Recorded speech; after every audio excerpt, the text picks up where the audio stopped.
Bienvenidos abaraneros y abaraneras a esta ventana de los tiempos. Abarán, París, Londres, pero ¿por qué no Abarán, París, Ibiza? Y es que hoy vamos a comenzar uno de los 2 capítulos dedicados al origen de la familia de los pleiteros. Le damos las gracias desde los estudios de Radio Abarán a la estudiante Paula Costa Pérez, asentada en Ibiza, nacida de sangre abaranera, de aquella sangre abaranera que cruzó el Mediterráneo, en este caso para buscar una vida mejor, y por razones de la vida hubo una pequeña delegación abaranera viviendo en Ibiza que hoy nos trae una historia de vida. Se trata de un trabajo final de grado en el cual la estudiante Paula Costa tuvo que hacer un análisis genealógico de sus orígenes y, sin darse cuenta, a base del testimonio oral contrastado, a base de tertulias con nuestra querida vecina Pilarín, la pleitera, tenemos un trabajo final de grado cuyo extracto nos permite conocer algo que le hubiera encantado a don Indalecio Maguilón Carrelón. Y es que es posible retroceder al origen certero del nacimiento de aquel cuasiclán, como él denominaría en los libros de festejos, de la familia de los pleiteros. Con vuestro permiso, comenzamos dándole voz a esta historia de vida. María Ángeles Hielo García es una mujer de 87 años que nació el 29 de julio de 1936 en Blanca, un pueblecito de Murcia. Cuenta que cuando ella nació, el actual municipio de Blanca era todo campo y solamente había una pequeña casa y algunos terrenos agrícolas con animales, todo perteneciente a su familia. Antiguamente tenían que desplazarse a Abarán, un municipio muy cercano donde se iba a comprar o se iba al médico. Y ahora, con los años, Blanca ha aumentado en construcción y población y hasta se ha convertido en un municipio con hospitales, casas, bares y supermercados. El padre de nuestra protagonista se llamaba Joaquín Hielo García. Trabajaba en el campo que poseían en Blanca. Y María Ángeles no parece recordar mucho sobre su historia, ya que murió al poco tiempo de que ella naciera. Solo sabe que era un hombre viudo que había tenido 3 hijos con su anterior matrimonio, que murió debido a una extraña enfermedad que en esos tiempos no era posible diagnosticar ni ponerle nombre, tanto por la falta de recursos y tecnología como por los médicos que no eran especializados. Los 2 varones, Joaquín y Pedro, murieron en la guerra civil, mientras que Remedios fue criada por él y su nueva esposa. Después, junto a Josefa, nacieron Pepe y María Ángeles. Su madre se llamaba Josefa García Peñalver. Provenía de una familia pobre que se dedicaba a la pleita. Especialmente realizaba cestos de paja. Y por ese motivo, toda su familia tenía de apodo los pleiteros. Era ama de llaves en una casa en Blanca, hasta que ella y el dueño, Joaquín, que también estaba viudo, se enamoraron y decidieron casarse. Y debido al bajo estatus económico de su familia, siempre habían llevado una vida llena de pobreza. Pero tras casarse, dejó de pasar necesidades. Y después de la muerte de Joaquín, ella dejó el trabajo de pleitera y comenzó a dedicarse a las labores del campo para poder continuar con el negocio de su marido.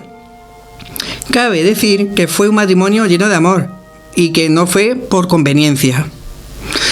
Pero cuando sus padres se casaron, se fueron a vivir a Cieza, también es un pueblecito de Murcia. Se fueron a vivir a un piso que había heredado Joaquín, y juntos tuvieron 2 hijos, Pepe y María Ángeles. Su madre trabajaba como pleitera, de nuevo, y una vez más se encargaba de cuidar a sus 2 hijos, y también a Remedios, a quien crió como una hija más. Tras la muerte de su padre, Josefa pasó a dedicarse a las labores del campo que ejercía su marido en Blanca, y por ello, cada mañana cogía el autobús ella y María Ángeles con destino a Abarán. Allí se quedaba todo el día junto a la familia de Josefa, quien se encargaba de darle mucho amor y cuidarla, eso sí, mientras su madre se dirigía a Blanca para trabajar. Se encargaba básicamente de ordeñar las vacas, recoger los huevos de las gallinas, alimentar a los animales y hacer el pan. Cuando comenzaba a bajar la luz del sol, Josefa volvía a coger el autobús para recoger a María Ángeles en Abarán y volver junticas a Cieza, para hacer la compra y volver a casa. Pepe las acompañaba, pero Remedios, debido a la diferencia de edad, ya había formado su propia familia. Algunos días María Ángeles y Pedro acompañaban a su madre a Blanca a trabajar en el campo. Le ayudaban con el cuidado de los animales, con las matanzas, que básicamente consistía en elaborar chorizo y morcillas y preparar el pan. Pero dentro de la pobreza que se vivía en aquellos tiempos, María Ángeles explica que no vivió profundamente esa sensación de hambre, ya que su padre venía de una familia adinerada con recursos y que gracias a la posesión de campos, animales, casas propias y otras pequeñas cosas, podían alimentarse de sus propios recursos, sin tener que pasar necesidades básicas. María Ángeles fue criada muy cariñosamente. Toda su familia estaba volcada en ella. Y de todos los hermanos, ella era la pequeña y toda su familia la tenía consentida. Es por ello que no tenían ningún problema en cuidarla mientras su madre trabajaba. De hecho, todo lo contrario, estaban encantados de poder pasar tiempo con ella. Cuando cumplió unos 8 años, aproximadamente, ya que no se puede acordar, su madre la apuntó al colegio para que aprendiera a escribir. Eso sí, iba junto a su hermano, y nos cuenta que antiguamente el colegio no tenía tantos cursos como actualmente, y que el principal propósito para el cual la gente iba era aprender a leer, escribir y realizar alguna operación básica. El primer día de colegio fue acosada por parte de otras niñas de la escuela, porque como su familia provenía del campo, a ella la llamaban la que había venido del campo. Ella, en reacción, se defendió y pegó al resto de niños. Tenía un carácter mucho más fuerte que el de su hermano. Es por eso que se encargaba de defenderse y de proteger a Pepe. Otro motivo por el cual se metían con ella era también el hecho de que tanto María Ángeles como su hermano eran bastante oscuros de piel, y a ella la llamaban también la negra del campo. Y además lo hacían de forma despreciativa. Y es que con su hermano no se metían tanto por ese motivo, ya que él, con sangre de pleitero, se sabía defender. Su profesora la castigó injustamente, cosa que la hizo enfadar muchísimo. Y como antiguamente se escribía con tintero y pluma, María Ángeles cogió el tintero y se lo lanzó a la maestra. Fue expulsada inmediatamente, por lo que fue su único día de asistencia en toda una vida de escuela. Cuando María Ángeles explicaba a su madre la situación, ella le daba la razón porque no quería que nadie ofendiera a sus hijos pleiteros. No tenían que asistir a la escuela de forma obligatoria como actualmente. Su único propósito, como he dicho, era aprender a leer y a escribir. Pero tampoco usaban la lectura y la escritura como una forma de aprender y de relacionarse con otras personas.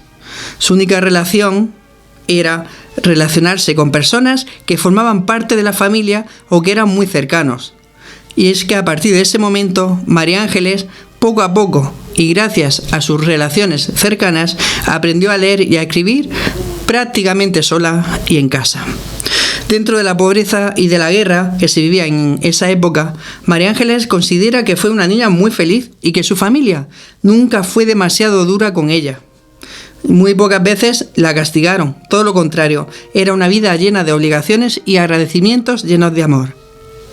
Durante su niñez no recuerda haber realizado ningún viaje ni traslado a destacar. De hecho, el viaje más largo que habían realizado era para salir del pueblo de Cieza para llegar a la ciudad de Murcia en alguna ocasión muy puntual. Cuando aprendió a leer y escribir, su madre la llevó a aprender a coser.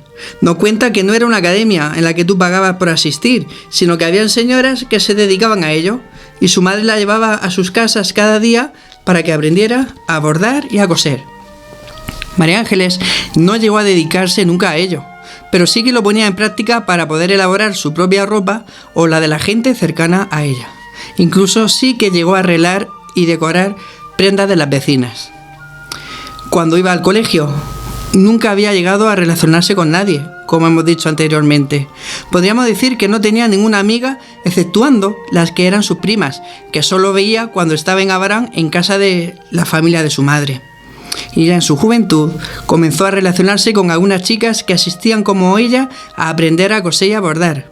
También se juntaba con algunas vecinas y con las que actualmente siguen siendo sus cuñadas. Era típico de esa época salir al cine, a bailar, a pasear y pelar la pava para conocer a chicos, pero de ello le hablaremos en el siguiente capítulo.